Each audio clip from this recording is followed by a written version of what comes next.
Ukraine's President Zelensky urges Russians to stand up against the war in an interview with the BBC. Ukraine's President Zelensky has told the BBC that he echoes President Biden's warning that any use of nuclear weapons would lead to Armageddon and has urged Russians to stand up against the war. It comes as Ukrainian troops continue making steady progress in reclaiming land occupied by Russian forces in the east and the south of the country. In the last week, Russia has illegally annexed these four regions here: Donetsk, Luhansk, Zaporizhia and Kherson, and they are still in control of the areas here in red. Land successfully regained by Ukraine is shown here in purple. President Zelensky says that his people are highly motivated to take back all the land that belongs to Ukraine, and that includes the Crimean Peninsula here in the Black Sea to the south. It was annexed illegally by Russia in 2014. Our World Affairs editor John Simpson has been speaking to President Zelensky in the presidential palace in Kiev. Hello. Hello. Mr. Zelensky made a rare misstep yesterday. He was reported as calling on NATO to stage a preemptive strike on Russia to stop the Russians using tactical nuclear weapons. But he wasn't talking about a nuclear strike, he said. He was talking about preemptive sanctions. And he said it in English to make sure people got the point about the Russian threat. They begin to prepare their society. That is very dangerous. They are not ready to do it, to use it, but they begin to communicate. What you mean, prepare society for using a nuclear weapon? They don't know if they will use or they will not use. I think that it's dangerous even to speak about it. That I said, you have to do preventive kicks, not attacks. We are not ready to kill people like Russians do it. Then he switched into Ukrainian.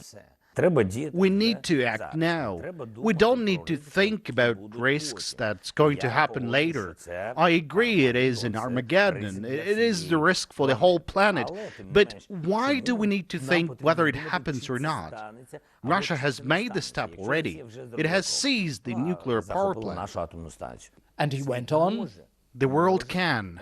It can stop, and stop immediately, the actions of Russian occupiers. The world can implement a sanctions package in cases like that, and do everything to make them leave the nuclear power plant. Do you think that President Putin is capable of launching nuclear weapons, of using them? If I say, for example, they are incapable of using nuclear weapons, then an inadequate person who has this power in his hands will say, "Oh, really? I can't? Well, here, see how I can," and therefore use it. Now, if I say he can use it, it can cause panic moods in many countries, including Ukraine. All that Putin is afraid of, it's not even a nuclear strike. He's afraid of his own society. He's afraid of his own people, because only these people can replace him, strip him of his power, and give it to another person, and so on. Do you think they should stand up against him? People should first fight for themselves, therefore go out, express their views, not be afraid, fight for themselves. And he had a word for the Russian soldiers who are sent here. They come, these mobilized kids now, they come without machine guns, body armor. They're just cannon fodder. They're not people. If they don't want to be kebabbed, if there are people and they think it's their life, they need to fight. They don't need to fight for Ukraine. We can fight for ourselves. But they need to fight for their own body, their freedom, their rights, and their soul. If you do win, will Vladimir Putin survive? I don't care. Well, meanwhile, there have been more reports of explosions in the city of Zaporizhia, which has remained under Ukrainian control throughout Russia's invasion. These latest blasts come the day after Ukraine said that 7 Russian missiles had hit the city, demolishing buildings and killing several people. Well, our correspondent Paul Adams is in Zaporizhia. And Paul, rescue teams have been working through the night at the scene of yesterday's explosions.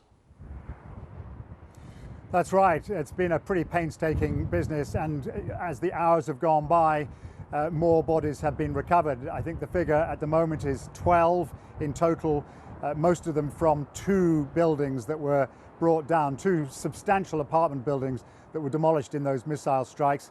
It was an anxious night. There were more explosions just after midnight. There was a drone that was heard over the city for the first time. That also, I think, raised fears because drones have been used elsewhere in Ukraine by Russia to launch attacks. And then just this morning, around breakfast time, some more explosions. They don't seem to have done a huge amount of damage. There was video of a large crater just outside another apartment block. I think possibly a lucky escape for the people living there. But you know, all of this is happening at a time when the Ukrainians are acutely conscious that their forces are on the advance, both in the northeast around Kharkiv and the Luhansk area, but also down around Kherson, and that's giving them a sense of optimism and hope that they can make more progress in the coming weeks and months. Today, on the occasion of Vladimir Putin's 70th birthday, it was quite interesting that Ukraine's defense minister, Alexei Reznikov, chose to address Russia's armed forces, saying to them that they have been promised a cakewalk, but had been sent into a trap. They were paying in blood for someone's fantasies and false goals. Now they are not listening to you, because listening to you now would mean admitting mistakes. On the battlefield, at least, Ukraine feels that it has momentum. All right, Paul, thank you very much. Paul Adams in Zaporizhia. And there's a warning today that Russia may try to attack undersea cables carrying internet traffic. That's according to the president of the technology giant Microsoft. Brad Smith says there has been an increase in Russian cyber espionage since the war in Ukraine as well, and that defences have held up well against it. He's been speaking to our security correspondent, Gordon Carrera. As Russia invaded Ukraine, the expectation was that destructive cyber attacks would accompany the military campaign, aiming to cripple the country. They did not materialise, but that was not for a lack of trying. How are you? Good to see you. Nice to see you. That's according to the president of Microsoft, who spoke to the BBC about what the company has been seeing. So at least so far in this war, defensive technology has been winning the battle against offensive technology.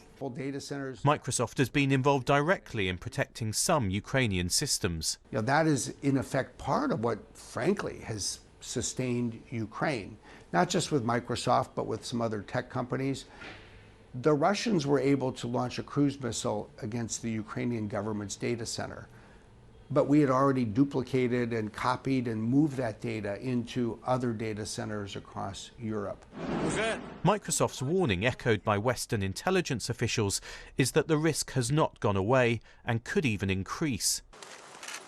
As Russia's military faces setbacks on the battlefield, the fear is that it could escalate in cyberspace or by targeting infrastructure. Last month, the Nord Stream gas pipeline was apparently sabotaged, many believe by Russia, and the concern is that other crucial systems could also be hit.